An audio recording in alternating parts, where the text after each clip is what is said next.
You just got to know where to look. It's all in the search terms and the investigation.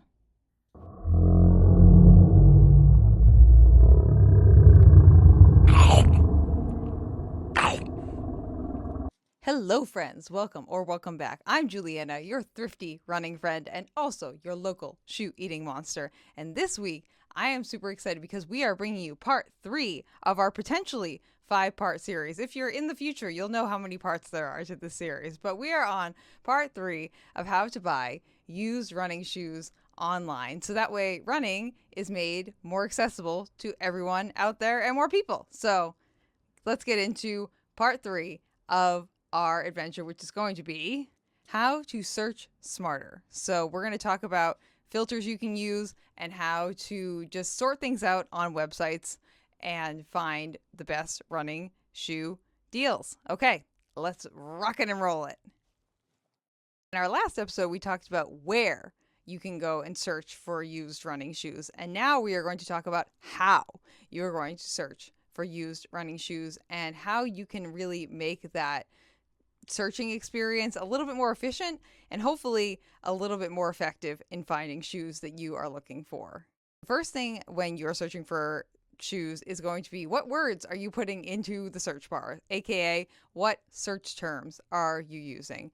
So when I am searching for a shoe, I will definitely start off with making the shoe description as specific as I can. So if I am looking for the Nike Pegasus 35 men's size 8, I'm going to put that into the search bar of Google or Poshmark or Mercari or eBay, wherever I'm searching for these shoes. We're going to start off being as hyper specific as we can. Hopefully that puts you in the right direction. If not, we're going to kind of teeter it back from that. Think of it as a pyramid. So we're going to start at the top and it's going to be super hyper specific. We're going to put in the make, the model, it's kind of like a car almost,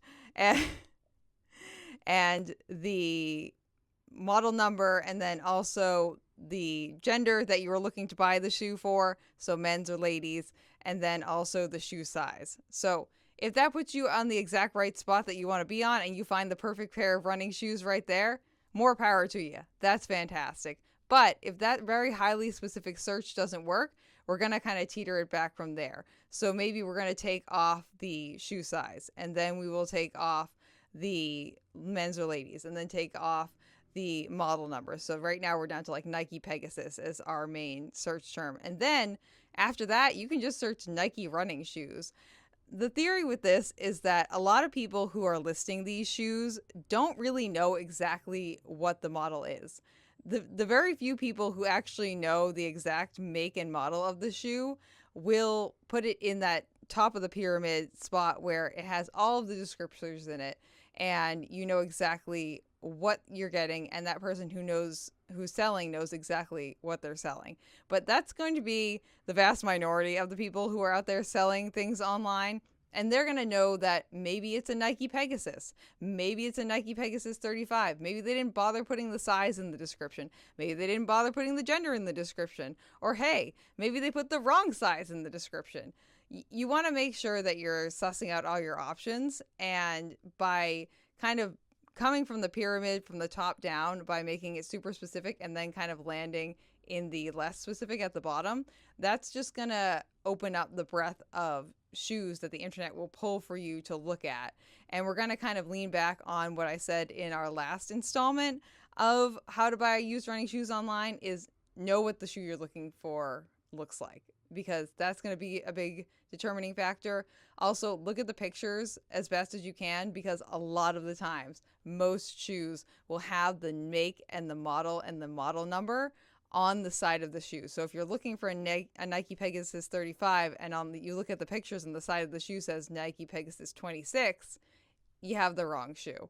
So that doesn't mean that the 26 is any worse or better than the 35 when it comes to the Pegasus, but it's not the shoe that you were originally looking for. So know what your shoe looks like, and then come at your search terms from a pyramid top-down scheme, addicts, if you can. So let's dive into what I just mentioned about knowing what shoe that you are looking for. This is something we did mention in the last video, but let's dive a little bit more into this because this is going to be really pinnacle in you getting the right shoe and finding the right shoe. So every single shoe brand out there is going to have this shoe listed on their website.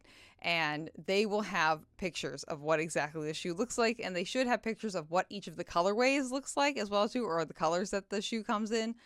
If you are looking for a very specific shoe, and this is just for the people who are looking for like a very specific shoe, if you want the Ultra Lone Peak 6, then you go on the Ultra website and you find pictures of the Ultra Lone Peak 6, and you can actually have that tab open while you are looking for shoes to make sure that, oh yeah, this is the shoe that I'm looking for. This is what the pattern of the tread on the bottom looks like. This is what the pattern on the side looks like.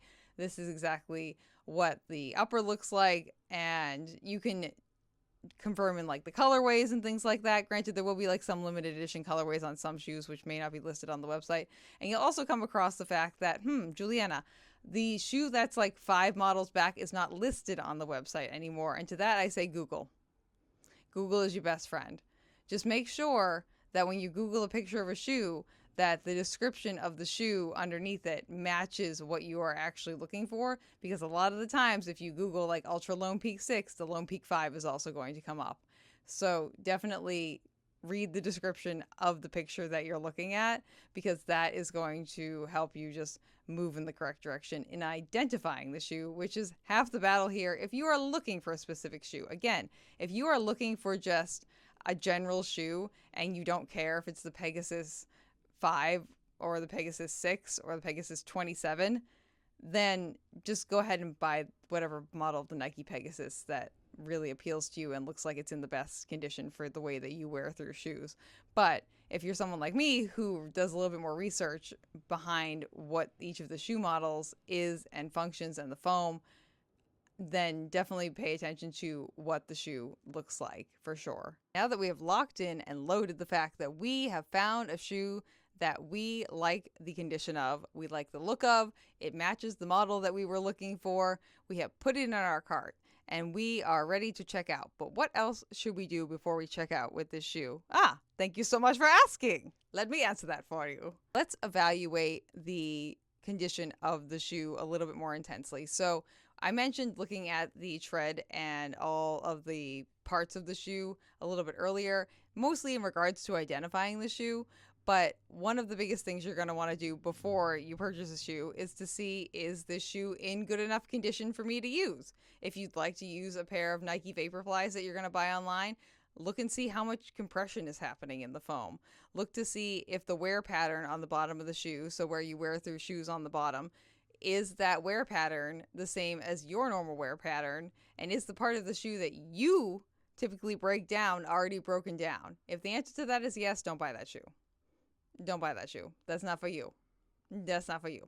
Try and find shoes where either there is no signs of wear on the shoe at all. There are plenty of shoes that are literally brand new that are on these used shoe websites and used clothing websites and places like eBay that sell repurposed items. There are so many shoes out there that I've bought like literally brand new. Like they are white. I bought in white shoes that clearly have never even been put on someone's feet. You can hide dirt in other colors, but it's really hard to hide dirt on white shoes. So we'll confirm in, have bought shoes that literally are brand new, which is great because I think I bought them at like a third or a fourth of the price what they were originally retailing for. So 2 thumbs up for that. Another thing to check for is midsole compression. So how much is the foam of the shoe compressing? You can generally see how compressed the shoe is if you look at the sides of the foam, and you'll see like creasing in the foam. So what that will present as is kind of like folding through the foam, and the more the foam is folded, the more it's compressed, and the more that it stays compressed, the more you're really not going to get anything out of that shoe, because the foam itself, which is half the function of the shoe, is kind of, it's not usable. So if the foam is really compressed, if you see a lot of lines through the side of the shoe, if you see that the shoe has a lot of creasing in it, I would say probably stay away from that shoe. I wouldn't bother with that shoe, to be honest. And then also look and see if there is any wear or tear on any other parts of the shoe. Is the heel of the shoe too worn away for you? Is the tongue of the shoe like really destroyed? Is there something going on with the toe box that doesn't look like it's going to stand up much longer than the shoe has already kind of been worn for? So check out all the different parts of the shoe and any pictures of the shoe that you can find on the website. And then that will lead us into our last and final tip for finding shoes used online and how to search for them a little bit more effectively. So our last tip is going to be something that I know a lot of you are probably afraid to do, less so online than in person, and that's going to be ask the seller. You can ask the person who is selling the shoes questions. I know, groundbreaking. Who would have ever thought of that? But all of the websites that I've mentioned in other episodes, including Poshmark and Mercari and eBay, all have functions where you can either directly message the seller or comment on the item. And you can ask people to take more pictures of the item. If you want to see what the tread on the bottom of the shoe looks like and they didn't list it as a picture, ask them. If you want to see what the side of the shoe looks like because you're someone who kind of like hits their feet in a funny way when they run and you need to know what that looks like, ask them. If you're someone who wants to see what the compression on the side of, and the foam on the side of the shoe looks like before you purchase the shoe and they don't have a good picture of that, ask them. Ask them to share photos of the shoes. Ask them questions if you have them. And I would hope that from watching these videos, and hopefully you have watched the other two already, you have a good way of figuring out which questions it is that you should be asking these people and how to best find out information about what the condition of the shoe is. And if you don't know what to do, one, go back and watch the first two videos as part of our How to Buy Used Shoes Online series. And two, you can send me a DM. I'll help you figure it out. If you have any questions, you can just let me know. Like, I'm very accessible for the most part. So I'm happy to help people out, especially if it's just like a quick question like, hey, Juliana, like I need help finding out how to ask this question to this person. Sure. Cool. Great. Love it. Some good examples of questions to ask on top of asking for pictures could be, how many miles are on this shoe? Is this shoe in a house that has dogs or was a smoking home? Because that can be important if you have allergies. Also, you should ask maybe how many miles are on the shoe, and then ask, are these shoes machine washed? What could happen? Because if you machine wash shoes, sometimes they shrink. Ask questions. Ask questions. Ask questions. Ask questions to these people. That's why that function is there on the app. Hopefully this episode helped all of you get a little bit more information on how to search in a savvy way for running shoes online. And hopefully this series is helping people kind of realize that they don't have to pay a minimum of $140 to get access into the running world and walking world in a way that is both beneficial and effective to their health and their wallet. Because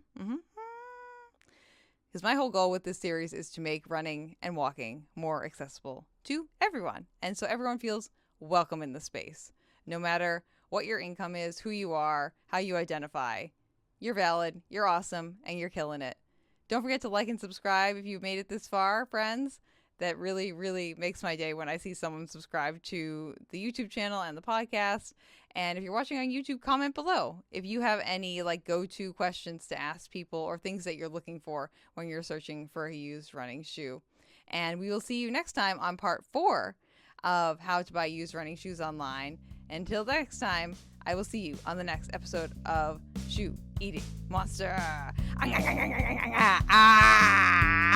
Thank you for listening to this episode of RUNNAH. This podcast is edited, hosted, and produced by me, Juliana Coughlin. Brought to you in part by the Falmouth Running Club and the Falmouth Community TV station. If you'd like to connect with us, you can find us on Instagram and on TikTok at RUNNAHPod, and you can send us an email at runnahpod@gmail.com. And our original theme music was brought to you by the one and the only wonderful Jeffrey Hutton. And keep up the great work. I'm proud of you.